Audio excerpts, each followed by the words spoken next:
Look at you. Look at you.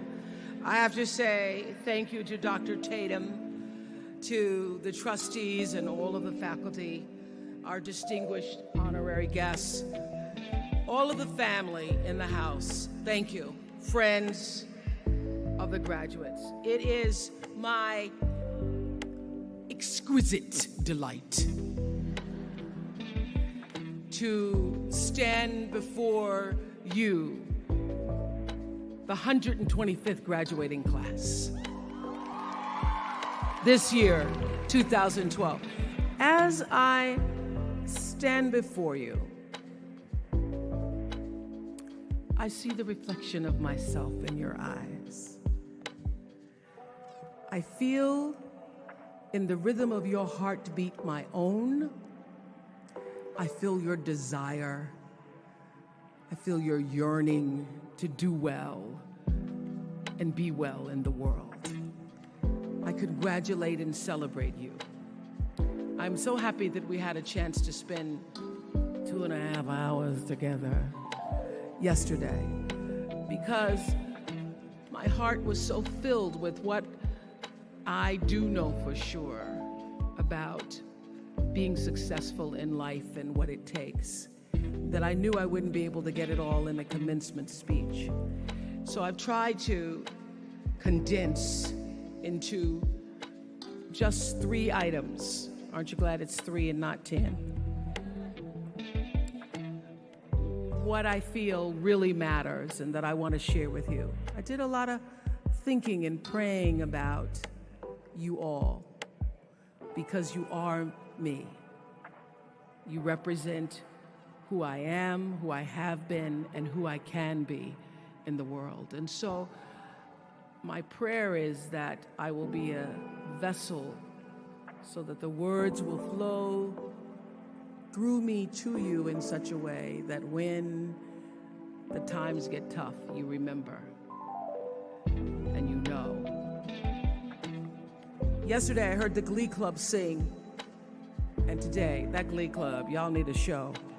Yeah. But yesterday, they sang a song, and I don't know the name of the song, but the lyrics were, "We are here because of our grandmother's prayers and our grandfather's dreams, and we came on the breath of our ancestors." That feels like the truth to me. That song resonates in my spirit because I know that to be true for myself, that I stand where I stand because somebody prayed for me and dreamed for me, and I come trailing the breath of the ancestors. And what I want to share with you is what 2 of my favorite mentor teachers, Toni Morrison and Maya Angelou, have said to me that I want to add to the prayers and the dreams. Your crown has been paid for. Put it on your head and wear it.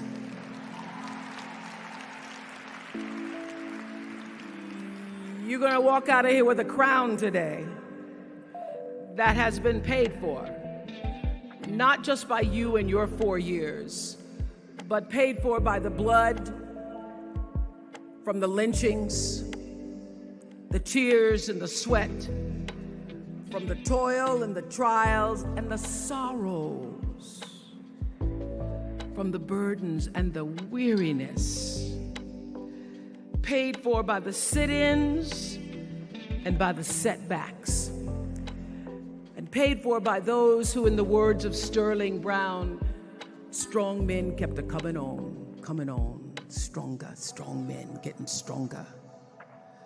Paid for, in the words of Langston Hughes, by those who knew that life wasn't going to be no crystal stair. It was going to have tacks in it and places on the floor bare, and all the time they would keep climbing on and reaching landings and going in the dark where there wasn't no light, because even though they hadn't experienced it or tasted freedom, they knew they were planting seeds of the free that would bear the fruit that is now you.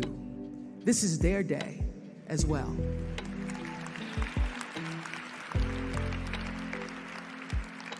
And so today, you get to fulfill the dream of the great-great-grandmothers who said, I may not get there, but my great-great-granddaughter may one day walk across a stage called Spelman. As a liberated woman, as a liberated, educated woman, today's your day. Never forget that you did not do this by yourself. You come here today trailing the breath of the ancestors and the breath of the angels. As I spoke yesterday, I was so pleased to know that you Spelman women are in the spirit. And the three things that I want to leave with you, just these three, I could do 10, I could do a whole life class, but just these three things will carry you if you let them. First and foremost, knowing who you are. Knowing who you are. Being able to answer this question, who am I and what do I want? You know, many times when I go out of the country, I am baffled by that question. To explain what is your occupation, I've stood there for 10 minutes. Well, am I a talk show host? Well, I'm more than a talk show host. Am I a businesswoman? I'm a businesswoman. I'm more than a businesswoman. Am I an entrepreneur? I'm more than an entrepreneur. So I just leave it blank or self-employed. So I'm not asking for the roles that you play as daughters. I'm not asking that question. What are the roles that you play as a daughter, as a friend, as a sister? You're going to be a lawyer, you're going to teach, you're going to be a pharmacist. I'm asking the bigger question of who am I? Who am I really? My answer is I am God's child. I am that which is born of all that is. I am, as Pierre de Chardin said, a spiritual being having a human experience. Come trailing the breath of the ancestors yet, but trailing the breath of the angels. And understanding that because I am connected to the source of all that is possible for me. That's who I am. And what do I want? I don't want to just be successful in the world. I don't want to just make a mark or have a legacy. The answer to that question for me is I want to fulfill the highest, truest expression of myself as a human being. I want to fulfill the promise that the Creator dreamed when He dreamed the cells that made up me. What do I want? You must have some kind of vision for your life. Even if you don't know the plan, you have to have a direction in which you choose to go. I never was the kind of woman who liked to get in a car and just go for a ride. I had a boyfriend who would say, let's just go for a ride. I want to know, where are we going? Do we have a destination? Is there a plan? Or are we just riding? What I've learned is that's a great metaphor for life. You want to be in the driver's seat of your own life, because if you're not, life will drive you. So, knowing who you really are in this space and time that we embody, that's number one. What do you want? Who are you? Number two, you must find a way to serve. Martin Luther King said that not everybody can be famous, but everybody can be great, because greatness is determined by service. Now, we live in a world where everybody wants to be famous and where we admire people for just being famous. We think being known brings us value. The truth is, all of that will fade in time. In 3 years, you won't be able to name the housewives of Atlanta. The real truth is that service and significance, service and the significance that you bring to your service is that which is lasting. So to be able to, whatever your occupation or job or talent or gift is, our honorees today getting doctorate degrees, to apparently opposite fields, HIV and AIDS and the spoken word. But what they have in common is service, using the spoken word in service to community and the world, using your knowledge and information about HIV and AIDS and medicine in service to the world. And if you look at all the most successful people in the world, whether they know it or not, they have that paradigm of service.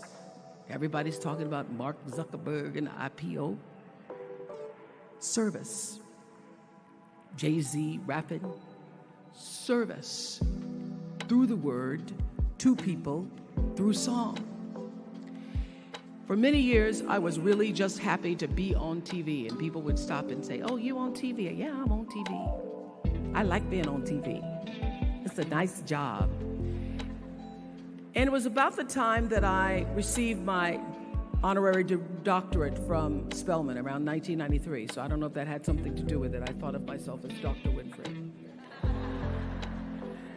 That I went back and I took a long look at what it was I was doing on TV and made a decision that I was no longer going to just be on TV, but I was going to use TV as a platform, as a force for good, and not be used by TV. And I will tell you, my decision to make that significant change in the way I operated on television, using television as a service, changed my career exponentially. Service through medicine, service through art, using whatever it is you produce, your product, as a way of giving back to the world. When you shift the paradigm of whatever it is you choose to do to service and you bring significance to that, success will, I promise you, follow you. Service and significance equals success. That's number 2. Number 3, it's so simple, but so hard to do. Always do the right thing. Always.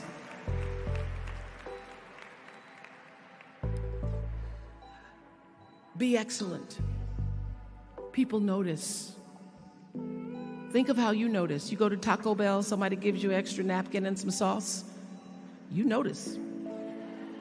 You want to go back to that person.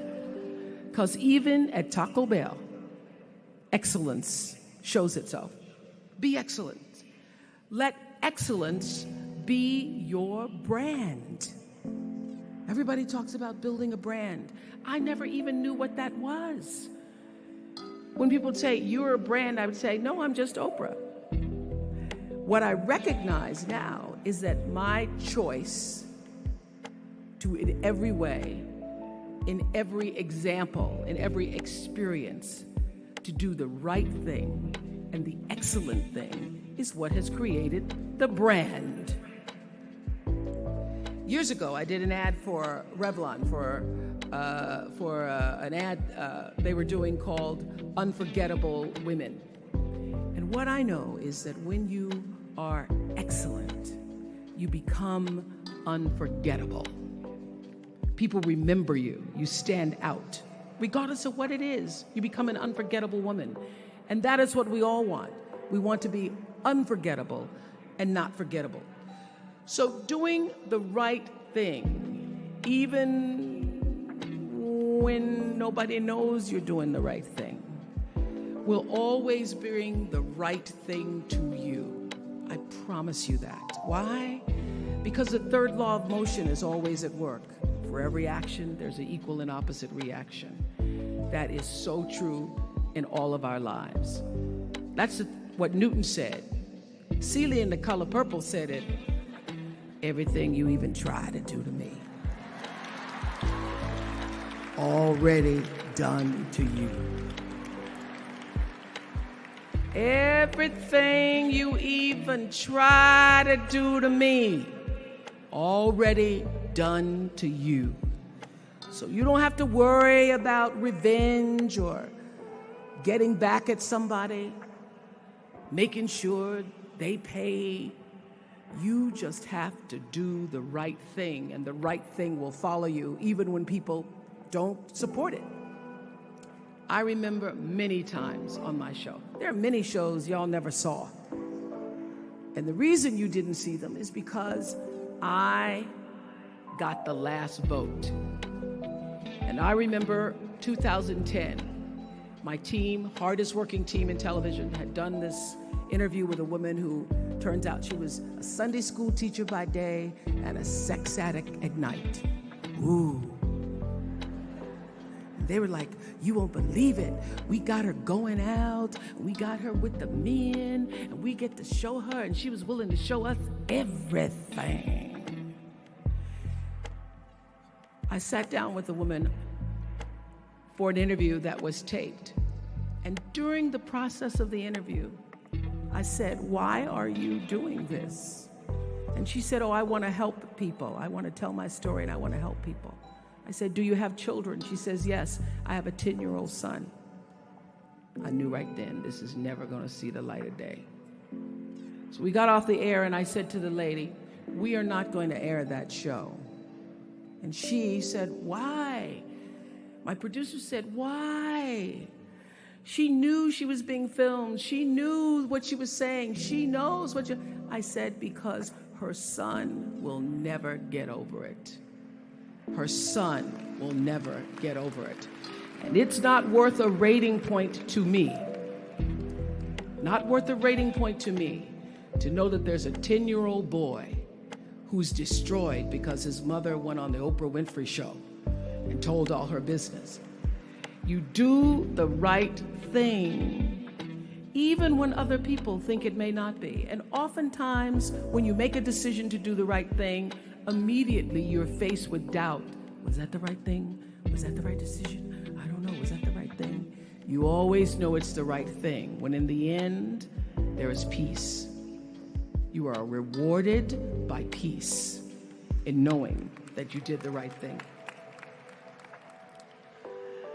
The most important thing I have come to know in doing the right thing and making the right choices is understanding what we talked about yesterday. All of you leaving here have the potential for enormous success. There's a price that comes with that. People don't always like you, and they're not always happy for you.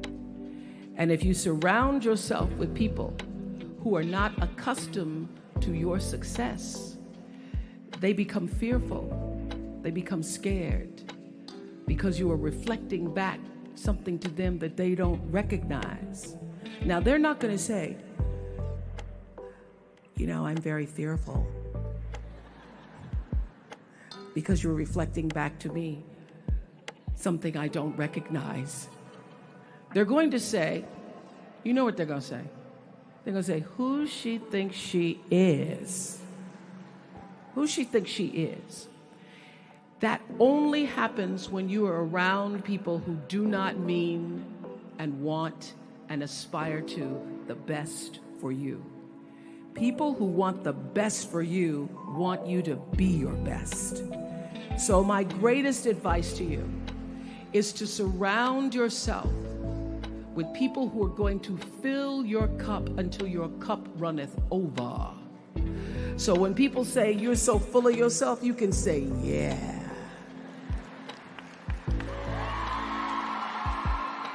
Yes, I'm full. I'm so full, my cup runneth over. And to know that once your cup runneth over, you cannot spend your life with your gallon-size offerings, offering them to pint-sized people.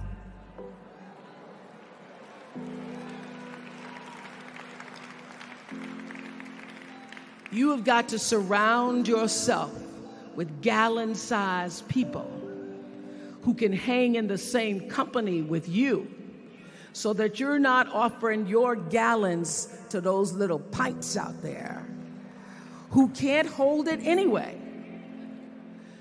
Choice to Change the World. I love that song. I love hearing you all sing that song. And what I know for sure is that the biggest choices begin and end with you, your internal big questions. Who do I want to be in the world? My relationship to source energy, to all that is God.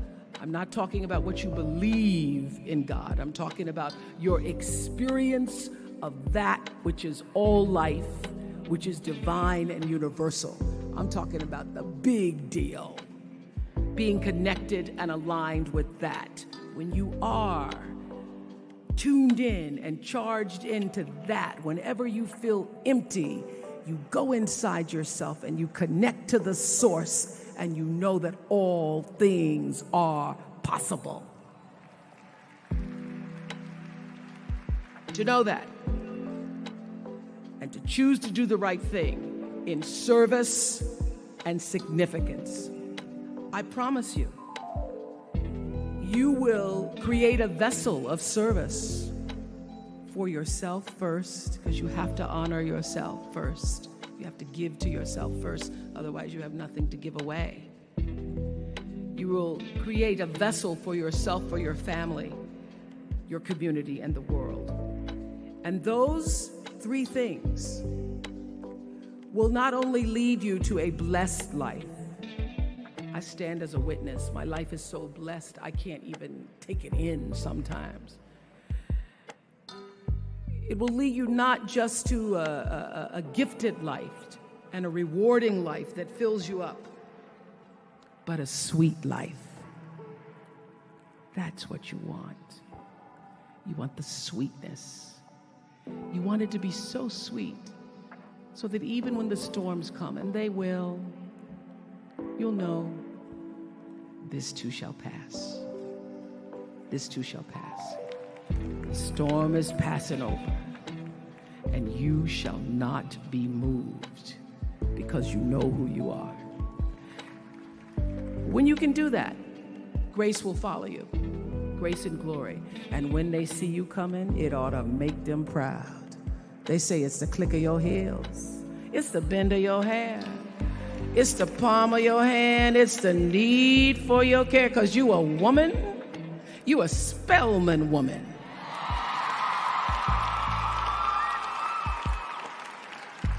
Phenomenal class of 2012. Thank you.